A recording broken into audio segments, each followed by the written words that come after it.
के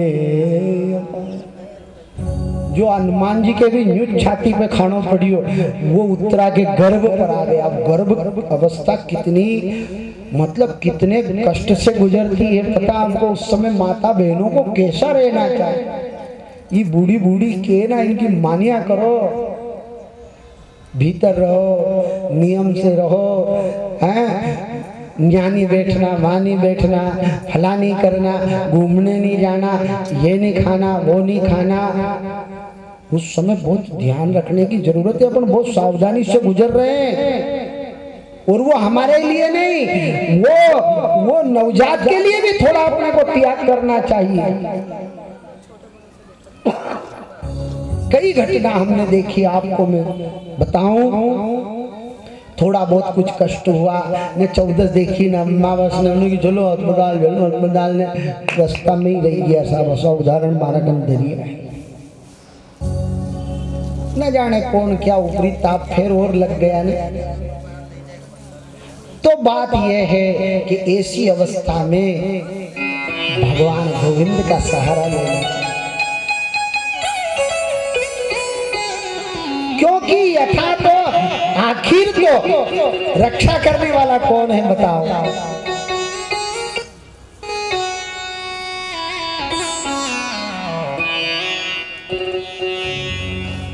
कौन रक्षा करता है, हमारी सुरक्षा कौन करता है ये बताओ।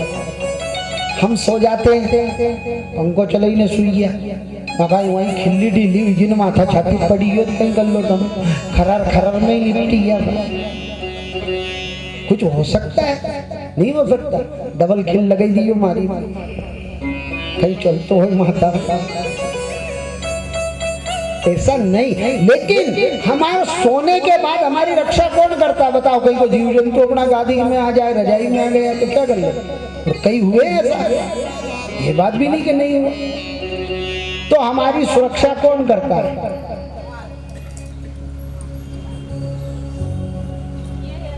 हमारा पुण्य, हमारा धर्म और ये परमात्मा। रही मन दुख में परियो कबहु न दीजे रोई, जो रक्षक जननी जठरे सोन गयो प्रभु सोई।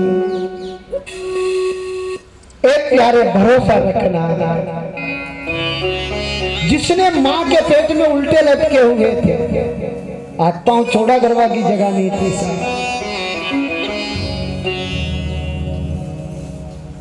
अपने मन की कुछ करने का व्यवस्था ही नहीं थी, मां के पेट की गर्मी में तप रहे थे साहब, फिर भी जिंदा था कि मरी गया या बता। जिंदे थे। उतने भयंकर संकट से बड़ा तो संसार में और संकट ही नहीं है। इसलिए रहीमदास जी क्या कहते हैं, रही मन दुख में पड़ियो कबहु न दीजे रोई। मत रोना दुख आए तो, क्योंकि तुम जो भोग कर आए उससे बड़ा दुख संसार में नहीं आ सकता। मल मूत्र के कुंड में पड़े थे, वाणी हाथ पैर विकल थे, नाभि से बंधे हुए थे, सांस लेने का समय नहीं था। और पता आपको मां के गर्भ में हमको कुछ करे ना करे इसलिए एक लेमिनेशन कर दिया था। जेर नाम की जरायुज कहलाता है जीव, जरा नाम की झिल्ली में लपेट दिया जाता था।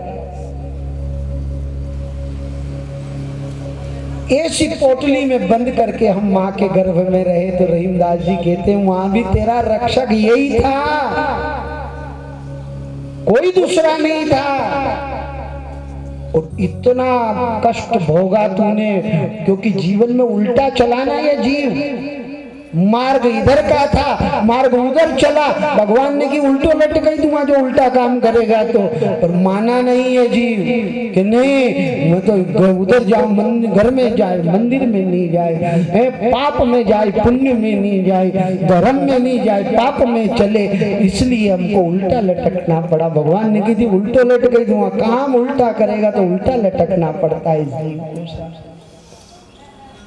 फिर वहां वो प्रार्थना करता है छोटा जीव के, भगवान हे लक्ष्मी नारायण, मैं तो अत्यंत कोमल छोटा सा जीव हूँ और तू देने वाला है, और मैं प्रार्थना करता हूँ माँ के घर से जन्म लेते ही तेरा भजन करूँ। अब उल्टो मारो बाप नीचे ले, प्रतिज्ञा करके जीव आता है। कोल करार करीने आयो, कोल करार करीने तू तो आयो, आड़ी टेढ़ी बात करे क्यों रे मन सुमिरन क्यों नहीं करे।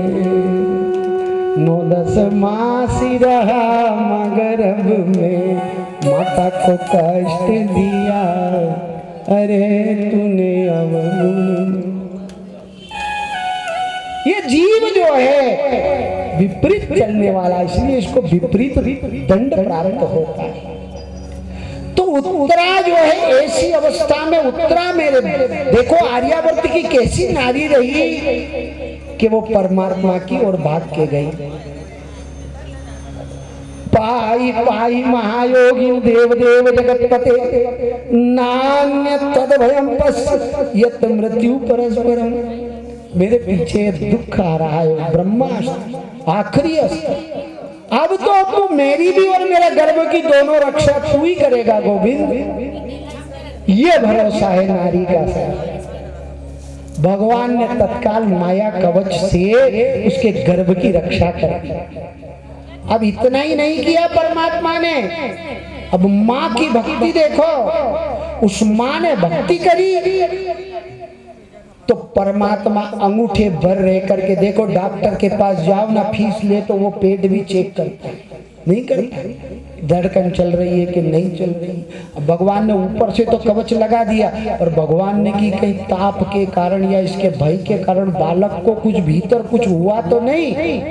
तो भगवान मनुष्य के मुख में नहीं आते, यानी मुंडा से भी राम राम नहीं बोल सके, कई ऐसे जीव हैं साहब।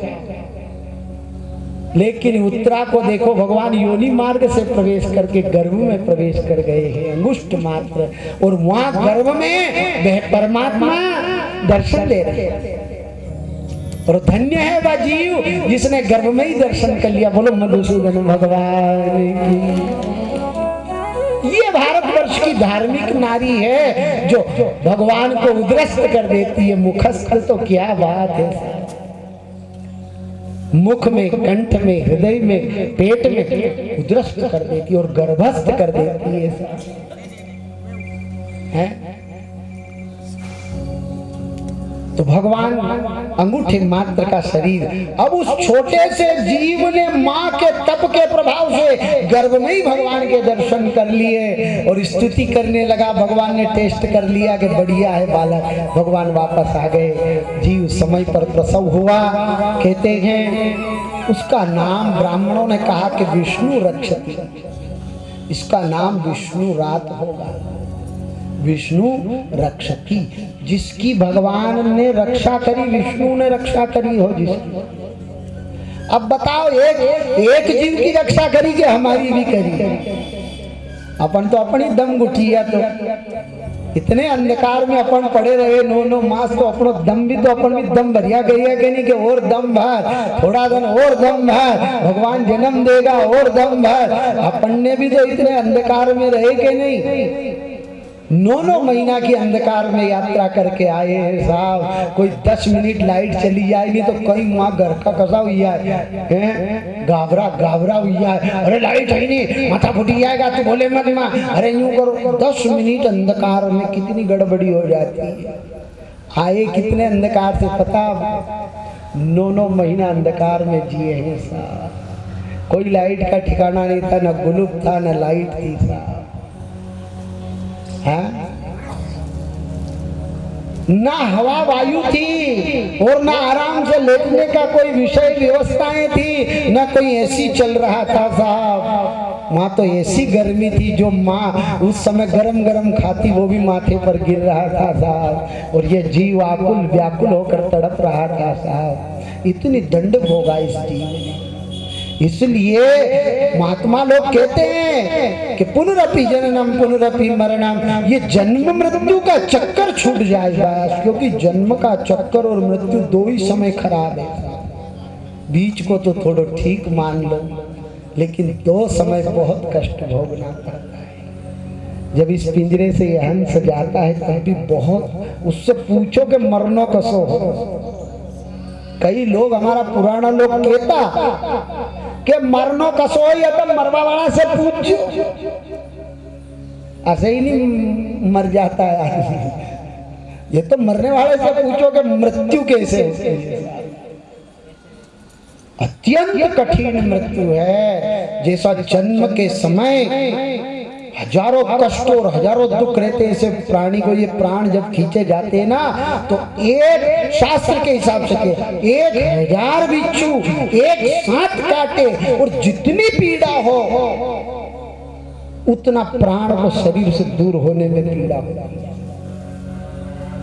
1000 बिच्छू एक समय में एक मनुष्य को काटे और फिर जितनी पीड़ा हो उससे भी कहीं अधिक पीड़ा प्राण को निकलने में, शरीर को छोड़ने में। इसलिए बूढ़ा बूढ़ा भी अगर मरवा की कहीं दो नहीं बैठा हुआ है, कहीं बोलिए तू मरूंगा, मरी जाओगा, मरोगा, अबे क्यों कैसे मरांगा, अभी काय काम मरा, अभी तो तुम्हारे मूंग कहीं के मूंग नहीं कही रहा, अभी तो तब ही कही रहा यार, पर मूंग सुनियो तो मैंने कहा कही।